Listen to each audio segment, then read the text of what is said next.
Pastore, tanto ayer, hoy, bueno, allí a paso firme, como decimos, en esta temática que tanto nos interesa y nos ocupa, la Cumbre Mundial de Economía Circular, así que lo vamos a saludar para que nos cuente cómo se vive, o cómo se vivieron ya casi estos 3 días que están finalizando. Augusto, ¿cómo estás? Buen día. Hernán Coria, Rubén Dota, te saludamos desde Conet Brickman. ¿Cómo le va, Pastore? Hola Hernán, hola Rubén, un gusto saludarlos, un gusto compartir con ustedes. Una charla, siempre es un gusto estar en nuestra región hablando de temas que son importantes y que nos involucran a todos. Gracias, como siempre, también por atendernos, por supuesto. Bueno, primeras impresiones de lo que se está viviendo con esta cumbre allí en Córdoba, que bueno, obviamente es una apuesta muy importante del gobierno de la provincia de Córdoba traerla aquí, ¿no? Bueno, primero quiero destacar el trabajo que llevó adelante el Ministerio de Ambiente y Economía Circular de la provincia de Córdoba, que conduce Victoria Flores, porque fue una organización muy grande, muchas personas, más de 5.000 personas por jornada, a lo largo de 3 jornadas aquí en en el ex predio de Feriar, en donde debatieron y conversaron temáticas que nos involucran a todos. El gobernador estuvo participando, como veo ahí en las imágenes, el intendente Daniel Pacerini, realmente muchos intendentes de la región, como vemos ahí a Efraín o a Carlos Fullana. Fue un verdadero placer compartir y dialogar y tomarnos ese tiempo, esa pausa que necesitamos todos para ver qué estamos haciendo en esta temática. A nosotros nos tocó participar de una mesa, de una jornada en la cual ahí vemos junto en el momento de la charla, donde se hablaba de los consensos, de esos acuerdos que hoy son tan difíciles de conseguir porque estamos siempre yendo de un extremo, pendulando de un extremo al otro, y la necesidad de que los gobiernos locales empiecen a trabajar en esta temática o sigan trabajando y profundizando la temática. Hoy trabajar en la temática de medio ambiente a nivel local implica reconocer que el residuo se puede transformar en un recurso y que no alcanza con el trabajo individual de cada uno de los intendentes, sino que es necesario regionalizar. Sobre esos ejes se trabajó en la mesa que nos tocó participar. Muchos intendentes que, que, nos, que nos acompañaron y que aprendimos juntos cómo mejorar en esta temática. Un verdadero placer realmente haber aprendido de tantos referentes educativos, medioambientales, del país y de la región, ¿no? Así que fue muy, pero muy buena jornada, un trabajo impresionante que llevó adelante el Ministerio de Ambiente y la ciudad de Córdoba. Eh, como siempre lo decimos, ¿no, Augusto? Si bien hay particularidades de cada ciudad, de cada pueblo, de cada provincia, como para decirlo, de cada nación, hay particularidades, hay problemáticas comunes en todo el mundo sobre el tema del cambio climático y el medio ambiente, como nos está afectando, pero está bueno también tomar esas particularidades o aprender, ¿no? De lo que le sucede a un país o a una ciudad y cómo lo pudo solucionar. Ese intercambio estoy hablando, ¿no? Bueno, ese es el eje, Hernán. Si bien cada localidad, de acuerdo al perfil productivo que tiene, en nuestra provincia tenemos regiones marcadamente distintas, regiones turísticas, regiones agroindustriales. Dentro del departamento de San Justo, si uno lo quisiera dividir, tenés el sector norte del departamento, que es metalmecánico, el sector centro, el nuestro, que es agroindustrial.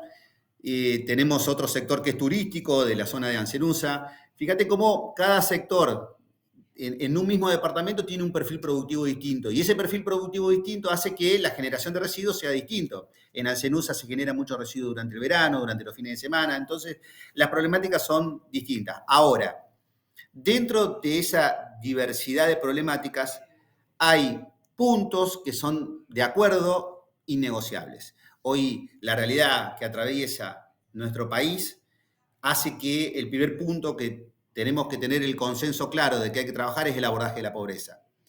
El segundo punto es la reducción de las desigualdades. El tercer punto es que no es una competencia exclusiva de los municipios, es cómo trabajamos en la materia de seguridad y por eso las guardias urbanas locales. El cuarto es el tema educativo y las coordinaciones locales de educación y el perfil que el egresado de cada localidad pueda tener con la incidencia del intendente. Hoy la provincia de Córdoba ha marcado muy buenos números, muy buenos indicadores de deserción educativa, porque los intendentes también están saliendo a buscar a esos chicos que no están yendo a la escuela. Y el último punto es la gestión integral de residuos sólidos urbanos, que es esos puntos en la Argentina, no hablo del mundo porque el mundo tiene otras realidades, pero en Argentina, en un universo de más de 2.300 municipios y comunas, en una provincia que tiene 427 gobiernos locales, son puntos donde no se puede discutir y en donde no existen diferencias de los partidos políticos. En este caso, ¿cuál es mi tarea como secretario de gobierno de la provincia? Atender a los intendentes. Cuando uno se acerca a la realidad local de cada intendente, ve que no hay diferencia de partido político, ni tampoco hay diferencia de lo que los intendentes quieren hacer. Puede haber diferencias en la creatividad con la cual obtienen los recursos para llevar adelante sus proyectos.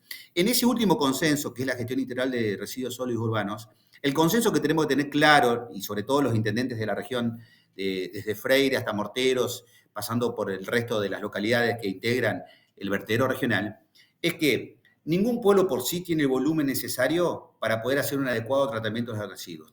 La mayoría de las ciudades del país tienen un muy buen sistema de recolección de residuos y un muy mal sistema de disposición final de residuos. Entonces, en esta estrategia de regionalización hace que el volumen de residuos que se pueda generar sumando las poblaciones de 8 localidades sea lo suficientemente importante para que ese vertedero regional, esa planta de tratamiento, sea sustentable en el tiempo. De lo contrario, no podemos estar implantando vertederos regionales en cada localidad porque no alcanza el volumen de residuos que generamos. Hoy nuestra zona genera medio kilo por persona aproximadamente. Esta generación de medio kilo por persona, cuando vos lo multiplicás por la cantidad de habitantes que tiene Brinkman, por ejemplo, no llega a 6 toneladas por día. Por lo tanto, no alcanzaría para que tenga una disposición final de residuos adecuada. Por eso, la provincia de Córdoba generó, por primera vez en la historia, las 25 comunidades regionales. Estas comunidades regionales que vienen a ser el órgano rector, el gobierno de la región por afuera de los que son los radios urbanos, tienen como desafío vincularse entre sí y hacer que las soluciones lleguen a nivel regional, a escala regional. Hoy, como decíamos en esa presentación, no alcanza un municipio solo que trabaje en la materia, porque es un esfuerzo individual que no resuelve la problemática grupal. Hoy tenemos que tener un concepto de mirada regional para resolver los problemas locales. Augusto, te quería consultar en qué consiste el compromiso regional que firmaron los gobernadores y que obviamente encabezó en la primera jornada el doctor Martín Yarlora. Justamente son consensos para la acción, esos puntos donde no se puede discutir y se tiene que dejar de lado la visión partidaria política, donde no hay discusión, la economía circular y la importancia de que ese término de basura se transforme en un recurso, la lucha contra el cambio climático. Mira, no es el motivo de esta charla, pero cuando nosotros escuchamos al presidente Milei hablar y denostar el cambio climático, y en esa crítica constante hacia el cambio climático vemos que la Unión Europea toma decisiones para impedir, o mejor dicho, mayores restricciones para la exportación de los productos agropecuarios argentinos que no cumplan con las medidas medioambientales en materia de deforestación. Y la verdad que decir cosas o actuar en consecuencia tiene sus costos. Hoy, para llegar a partir del 2026 a exportar los productos agropecuarios, soja de determinada región de la Argentina, la carne bovina de determinada región de la Argentina, y vamos a tener que pasar por filtros que van a hacer que nuestro producto sea más costoso. Entonces, enamorarnos de un discurso que niegue el cambio climático, que no tenga en cuenta las medidas que está llevando Argentina para hacer que esta trazabilidad del producto esté bien claro, porque Argentina las tiene, el problema es que las están denostando, hace que las consecuencias que parecían lejanas, que parecía algo abstracto, que no nos iba a llegar, nos llegue inmediatamente a partir del 1 del 2026, cuando veamos cómo las restricciones de la Unión Europea para los productos agropecuarios o bovinos argentinos sean más difíciles de exportar. Por lo tanto, es un tema más profundo que posicionarnos en una agenda negacionista. Nos va a impactar en la vida cotidiana, como ya sabemos cuáles son las consecuencias inmediatas, el tema de las lluvias excesivas en determinadas épocas del año, las ciudades que no están preparadas para poder hacer frente a esas lluvias excesivas. Yo como intendente de Freire lo sufrí, lo padecí. Por lo tanto, creo que debemos comprender que no es una cuestión meramente discursiva, sino que impacta directamente en la vida cotidiana de cada uno de nosotros. Bueno, Augusto, lo cierto y lo importante es que se pudo llevar a cabo, se está llevando a cabo, y que, como decíamos y veíamos allí el informe de la provincia, se involucra a las futuras generaciones. Yo creo que ese es el punto de partida. Lo que está hecho ya. Desde ahora en más, ¿qué hacemos? Y las nuevas generaciones, ¿qué van a hacer? Sí, nosotros tenemos que hacer algo, no seguir perjudicando el medio ambiente y el cambio climático. Y bueno, las futuras generaciones son los que van a heredar y hay que inculcarle esa conciencia, ¿no? El desafío, Hernán, es, en base a lo que vos decís, cómo hacemos que este fenómeno que parece global se transforme en un fenómeno local. En la década del 90 se puso muy de moda el término globalización. Hoy hablamos de localización. Cómo cada uno, desde nuestro lugar, cada uno de nuestra casa, teniendo cestos de separación para separar los residuos, ¿qué podemos hacer nosotros para que el impacto sea lo menor posible y que nuestros gobiernos locales puedan intervenir en la materia? El tema de hacer las cosas mejor van a ser también que podamos obtener financiamiento verde para poder seguir mejorando en esta materia, donde hay todavía mucho por mejorar. El tema de la transición energética, ahí en Brinkmann hay también ejemplos de utilizar otras energías. Por lo tanto, llevar aquel fenómeno que parecía global a lo estrictamente local.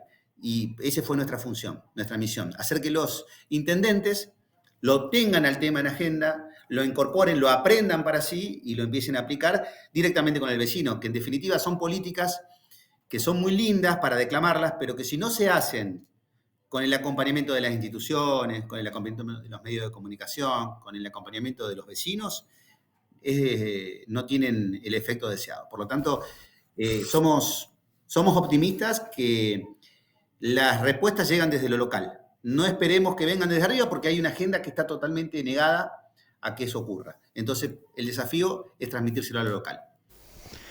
Secretario, le proponemos la semana que viene o en estos días volver a charlar, pero ya fuera de lo que es justamente el cambio climático y hablar de la situación de los municipios, cómo están trabajando ustedes coordinando con, en este caso, por ejemplo, también los entes regionales. Estaría bueno que digamos, demos a conocer cuál es la mecánica y cuál es el trabajo y más allá también la problemática y las preocupaciones de los municipios. Sí, son muchas. En estos tiempos difíciles, donde se han cortado muchos subsidios a la familia, que eran subsidios que venían de manera directa del Estado Nacional al beneficiario, son reclamos que van directamente hoy al mostrador del intendente, o de la intendenta, o del jefe, claro, y la jefa comunal. Esas demandas que de alguna manera antes venían resueltas desde un gobierno multinivel, como me gusta hablar, el gobierno nacional, hacia el beneficiario, hoy es el municipio el que está afrontándola. Hoy el desafío de los intendentes es mucho más complejo que el desafío que teníamos cuando nos tocó ser intendente a nosotros. Claro. Y esos desafíos implican mayor cantidad de recursos que tienen que todos los días volcar el vecino. Y esos recursos que vuelcan los intendentes son recursos que no pueden estar a lo mejor en obras que antes existían. Entonces, los desafíos que tienen los intendentes hoy por delante son mucho más complejos. Lo volveremos a charlar y lo comprometemos al contacto. Gracias, Augusto, por la atención y, como siempre, por atender a nuestro medio. Gracias, Hernán, gracias, Rubén, y felicitaciones por el trabajo. Gracias, hasta luego. Hasta la próxima. Ahí estaba Augusto Pastore, el secretario de Gobierno Provincial, entonces, sobre esta cumbre o conferencia de cambio climático que se está llevando a cabo. Sí hubo una cumbre